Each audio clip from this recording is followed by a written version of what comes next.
Hello everyone, welcome to my channel Purnima star achievers. आज का मेरा टॉपिक है नंबर सिस्टम। नंबर सिस्टम एक ऐसा टॉपिक है कि इससे 4-5 क्वेश्चन सीटेट के प्रश्न पत्र में आते ही आते हैं। तो आज हम लोग नंबर सिस्टम के कई सारे क्वेश्चन आंसर करते हैं, जिससे हमारा ये टॉपिक अच्छे से क्लियर हो जाए। तो आइए शुरू करते हैं और ये जानते हैं कि हम आज नंबर सिस्टम में क्या पढ़ने वाले हैं। आज हम लोग नंबर सिस्टम में इकाई का अंक ज्ञात करना सीखेंगे।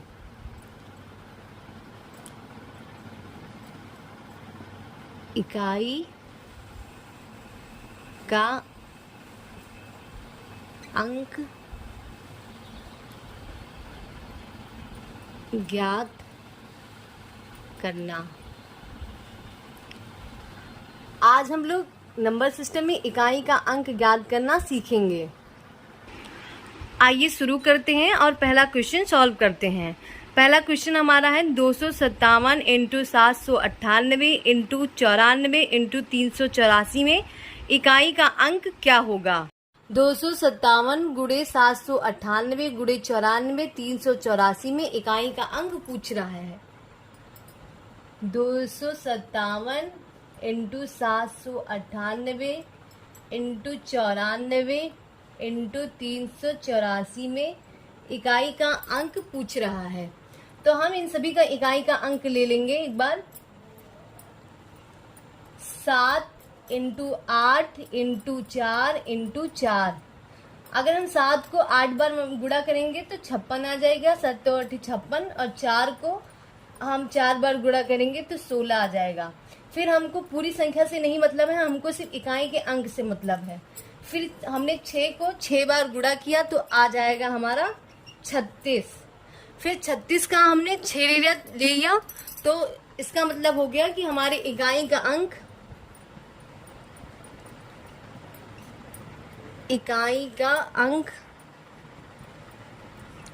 बराबर 6। एक बार फिर से समझ लेते हैं।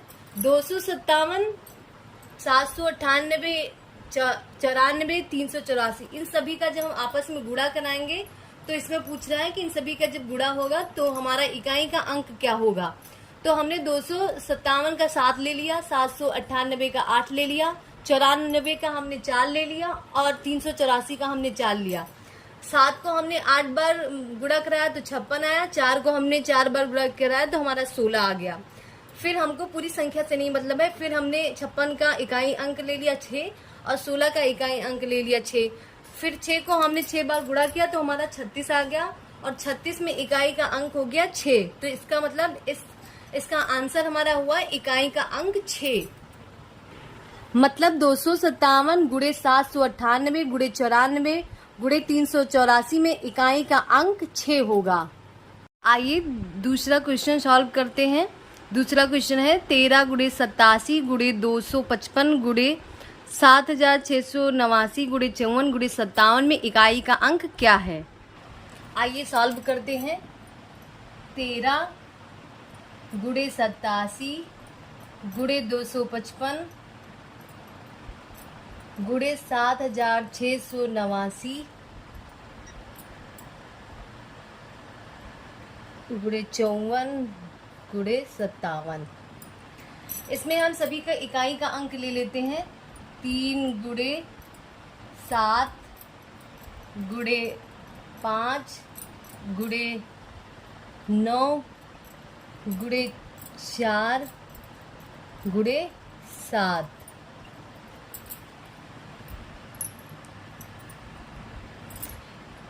तो 3 को हम 7 बार गुणा करेंगे तो 21 हो जाएगा। फिर गुणे 5 को हम 9 बार गुणा करेंगे तो हमारा 45 हो जाएगा। फिर गुणे 4 सते 28। अब हम 21 गुणे 45 गुणे 28 इन सभी का इकाई का अंक ले लेते हैं। a गुणे 5 गुणे 8। 1 को हम 5 बार गुणा करेंगे तो हमारा 5 आ जाएगा, और गुणे 8। 5 गुणे 8 बराबर 40। तो हमारा इकाई का अंक क्या हो जाएगा, 0। एक बार हम फिर से समझ लेते हैं। 13 गुणे 87 गुणे 255 गुणे 7689 गुणे 54 गुणे 57 में इकाई का अंक क्या होगा? तो हम इकाई का अंक लेते हैं। 13 का 3 लिया, 87 का 7 लिया, 255 का 5, 7689 का 9 और 54 का 4, 57 का 7। फिर हमने इन सभी का एक दूसरे से गुणा कराया तो 3 सते 21 गुणे 5 नवा 45 गुणे 7 चुग 28, 21 गुणे 45 गुणे 28, इन सभी का हमने इकाई का अंक निकाला तो 1 गुणे 5 गुणे 8। तो 5 को अगर हम 8 बार गुणा करेंगे तो आ जाएगा हमारा 40, इसलिए हमारा इकाई का अंक आ जाएगा 0। मैं आशा करती हूँ कि आप सभी को ये दोनों सवाल अच्छे से समझ आ गया होगा। ये तीसरा क्वेश्चन सॉल्व करते हैं। 25 गुणे 36 गुणे 14 गुणे 27 में इकाई का अंक क्या होगा? आइए हम इसे सॉल्व करते हैं। 25 गुणे 36 गुणे 14 गुणे 27, इसमें हमको इकाई का अंक निकालना है। तो 25 का 5, 36 का 6, 14 का 4 और 27 का 7। 5 को अगर हम 6 बार गुणा करेंगे तो यहाँ पे 30 आएगा और 4 को हम 7 बार गुणा करेंगे तो यहाँ पे 28 हो जाएगा। 30 का 0 और 28 का 8। अगर हम किसी संख्या में 0 से गुणा करते हैं तो हमारा आंसर 0 आ जाएगा। मतलब 25 गुणे 36 गुणे 14 गुणे 27 में इकाई का अंक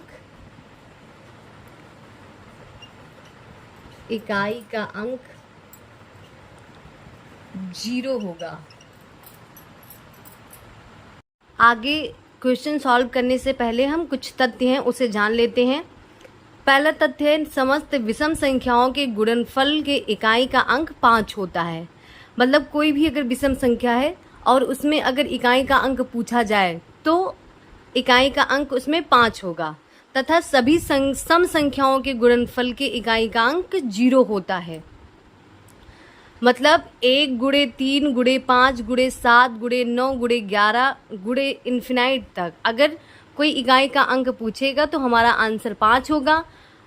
2 गुणे 4 गुणे 6 गुणे 8 गुणे 10 गुणे 12 गुणे इन्फिनाइट तो हमारा इकाई का अंक 0 होगा। अगर क्वेश्चन में विषम संख्याओं की श्रृंखला दी हुई है और पूछ रहा है कि इकाई का अंक क्या होगा, तो आप बिना सॉल्व किए आंसर 5 टिक कर लीजिए।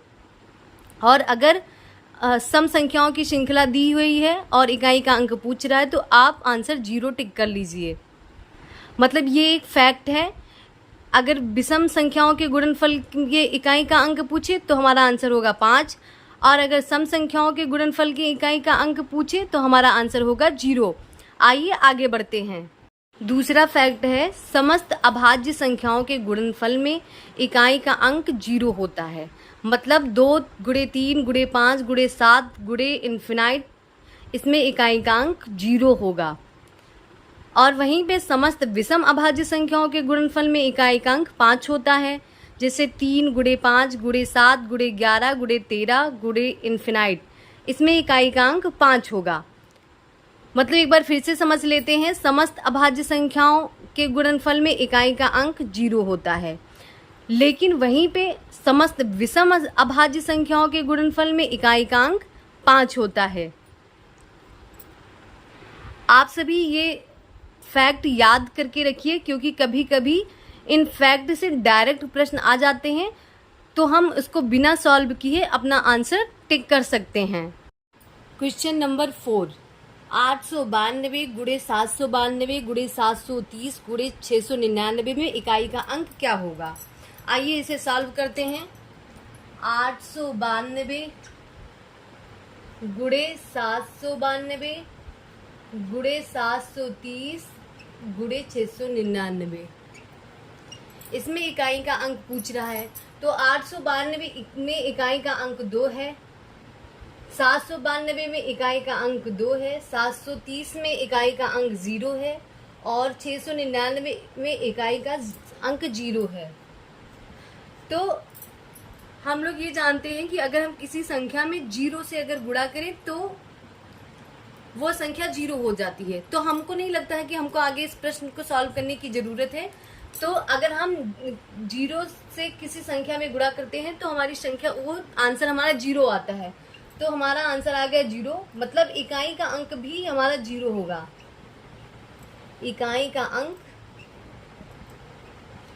बराबर 0। अभी तक हम लोग साधारण गुणा में इकाई का अंक ज्ञात करना सीख रहे थे।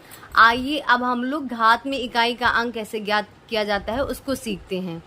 इसका एक सूत्र होता है, आधार में इकाई का अंक की घात में 4 से भाग देकर जो शेषफल आता है उसी से हम इकाई का अंक ज्ञात करते हैं। हमारा पहला स्टेप है, घात में 4 से भाग देते हैं और शेषफल ज्ञात करते हैं।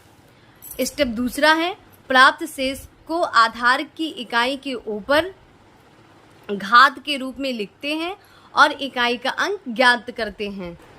एक बार फिर से समझ लेते हैं। स्टेप 1, घात में 4 से भाग देते हैं और शेष ज्ञात करते हैं। स्टेप 2, प्राप्त शेष को आधार की इकाई के ऊपर घात के रूप में लिखते हैं और इकाई का अंक ज्ञात करते हैं। आइए हम इसे एक उदाहरण से समझते हैं। 5463 की घात 58 में इकाई का अंक ज्ञात करना है। तो सबसे पहले हम 58 में 4 से भाग देंगे। 58 में हमने 4 से भाग दिया तो हमारा शेषफल इसमें बचेगा 2। अगर 58 में हम 4 से भाग देंगे तो हमारा शेषफल 2 बचेगा और 5463 की इकाई का अंक होगा 3 और 3 पे हमने घात 2 लगा दिया तो 3 गुणे 3 बराबर 9। आइए एक बार फिर से समझ लेते हैं। 5463 की घात 58 में इकाई का अंक क्या होगा। तो सबसे पहले हमने 58 में 4 से भाग दे दिया तो हमारा शेषफल जो बचा वो 4 बचा। तो 5463 का इकाई का अंक 3 है और यहाँ पे हमारा शेष 2 बचा तो हमने उसको 2 को घात मान के यहाँ पे लिख दिया। तो 3 को हम 3 बार जब गुणा करेंगे तो हमारा आंसर आ जाएगा 9, मतलब 5463 की घात 58 में इकाई का अंक 9 होगा।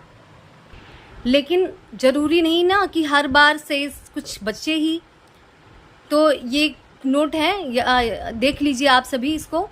अगर घात में 4 से भाग देने पर यदि शेष 0 आ जाए, घात में 4 से भाग देने पर यदि शेष 0 आ जाए तो 4 को ही घात मतलब शेष मान लेते हैं।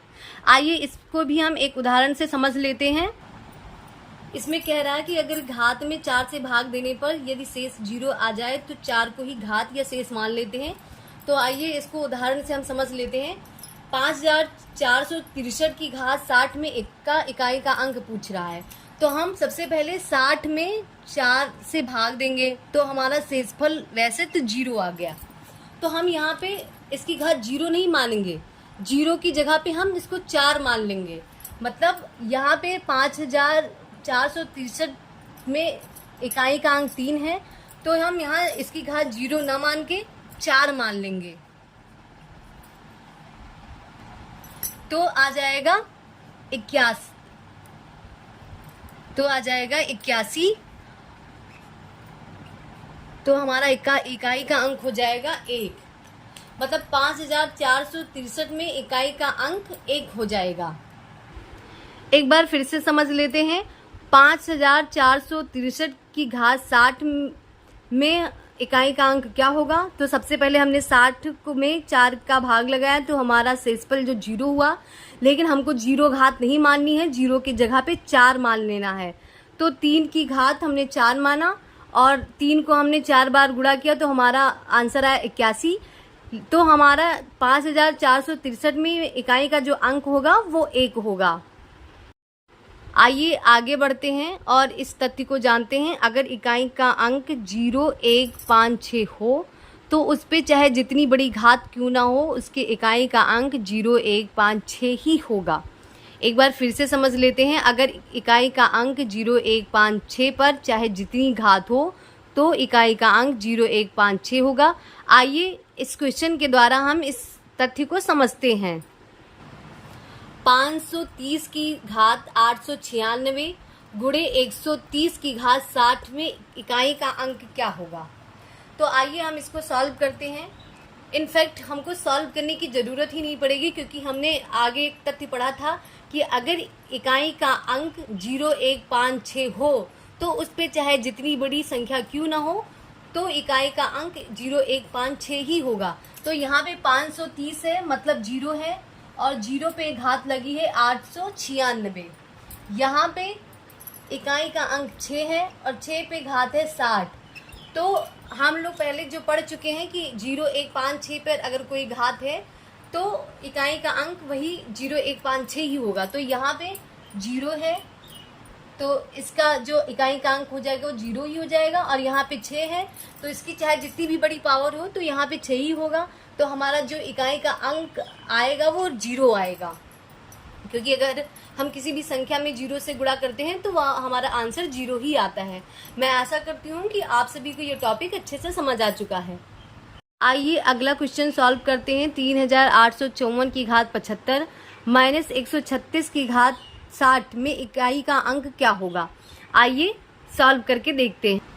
तो यहाँ पे 3854 में इकाई का अंक है 4 की पावर 75 माइनस 136 में इकाई का अंक है 6 की पावर 60। तो यहाँ पे हमको सॉल्व करने की ज़रूरत नहीं है, 6 पे चाहे जितनी बड़ी घात हो तो हमारा इकाई का अंक 6 ही होता है।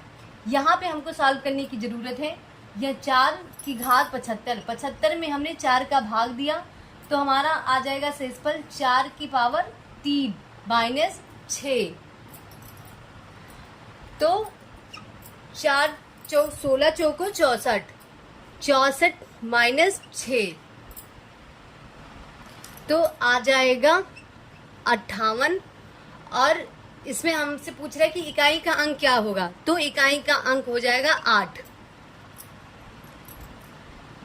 अगला क्वेश्चन है 462 की घात 59 माइनस 136 की घात 47 प्लस 13 की घात 86 में इकाई का अंक क्या होगा। तो आइए सॉल्व करते हैं। यहाँ पे 462 में इकाई का अंक 2 है, 2 की घात 59 माइनस 136 में इकाई का अंक 6 है, 6 की घात 47 प्लस 13 में इकाई का अंक 3 है, इसकी पावर 86। तो सबसे पहले हम 59 में 4 का भाग देंगे, माइनस 6 पर चाहे जितनी भी घात हो तो इसका इकाई का अंक 6 ही होता है, प्लस 3 की पावर 86 भागे 4